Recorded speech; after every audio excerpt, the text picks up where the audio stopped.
ব্যাংকে না থাকলেও খোলা বাজারে গাদা গাদা সাজানো রয়েছে নতুন নোটের বান্ডিল। 2 টাকা 5 টাকা থেকে শুরু করে 200 টাকা পর্যন্ত নতুন নোটের বেচা বিক্রি এবার বেশ ভালো। ব্যাংকে নতুন টাকার নোট পাওয়া না যাওয়ায় এবার টাকার কেনা বেচার হাট বেশ জমজমাট।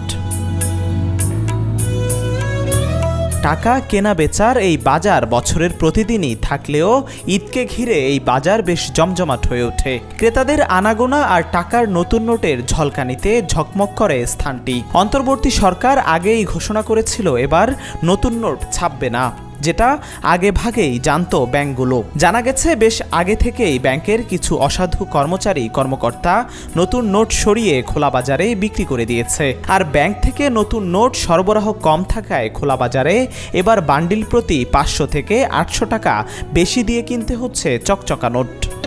এটা তো সবসময় বেশি, তো ওখান থেকে ওরা নিয়ে আসে অনেক কমে, কিন্তু এখানে এসে অনেক টাকা চায়, অনেকে করে, কিন্তু ব্যাংকের থেকে সঠিকভাবে পাওয়া যায় না। আমি বাংলাদেশ ব্যাংকে গেছিলাম আজকেও, কিন্তু বলতেছে যে না, কোনো নতুন টাকা নাই। এরা তো লাইনের মাধ্যমে বের করে নিয়ে আসে, ওদের যোগাযোগ আছে, ওদের ওখানে যারা চাকরি করে তাদের সাথে এদের একটা লিয়াজও আছে। ওই লিয়াজোর মাধ্যমে তারা ওখান থেকে টাকা নিয়ে আসে, এনে ওটা আর অন্য কাউকে দেয় না, বিক্রি করে ফেলে। এটা অলরেডি একটা ব্যবসা। ঈদের সময় তারা একটা ভালো ব্যবসা করে। 5 টাকা 10 টাকা কিংবা 20 টাকা কোনো কথা ছাড়াই বান্ডিল প্রতি বাড়তি দিতে হচ্ছে কমপক্ষে 500 টাকা। আর 10 টাকা 20 টাকা ও 50 টাকার নতুন নোটের চাহিদা বেশি থাকায় এই নোটগুলোর বান্ডিল কিনতে বাড়তি দিতে হচ্ছে 800 টাকা। আমি এখানে নিছি আপনার এই 8000 টাকা, 8500 টাকা নিছি, প্রায় 500 টাকার মতো বেশি দেওয়া হয়েছে। আমি 2700 টাকা দিয়ে 2500 টাকা নিছি। ঈদ রমজান মাস ঈদের মধ্যে ছোট ভাই বাজার আছে, গ্রামে ছোট ভাই বাজার আছে, তাদেরকে দিমু, তারা একটা আনন্দভাবে নতুন টাকা নিয়ে, এই জন্য নতুন টাকা নেওয়া হয়েছে আর কি। ব্যাংকগুলোর প্রায় 100% শাখায় এক বাক্যে নতুন নোট নেই বলে দিচ্ছেন গ্রাহকদের। কিন্তু খোলা বাজারে নতুন নোটের হুড়োহুড়ি দেখে সহজেই বোঝা যায় গ্রাহককে না দিয়ে খোলা বাজারে বিক্রি করা হয়েছে নতুন নোট। আর প্রতি বছরই এই কাজটি করেন ব্যাংকের বিভিন্ন শাখার কিছু অসাধু কর্মচারী।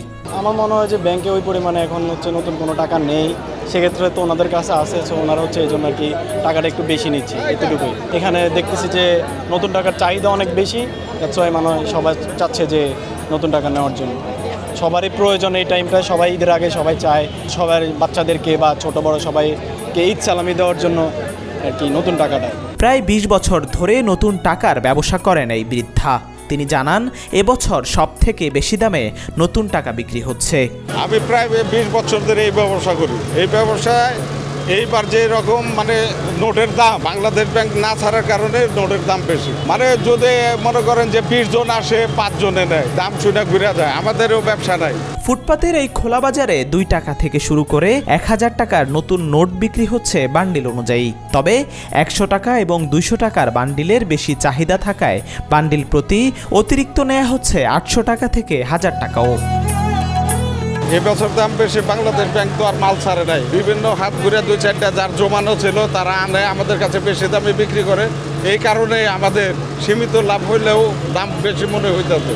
লাভ কিন্তু আমাদের সীমিত, খুবই সীমিত।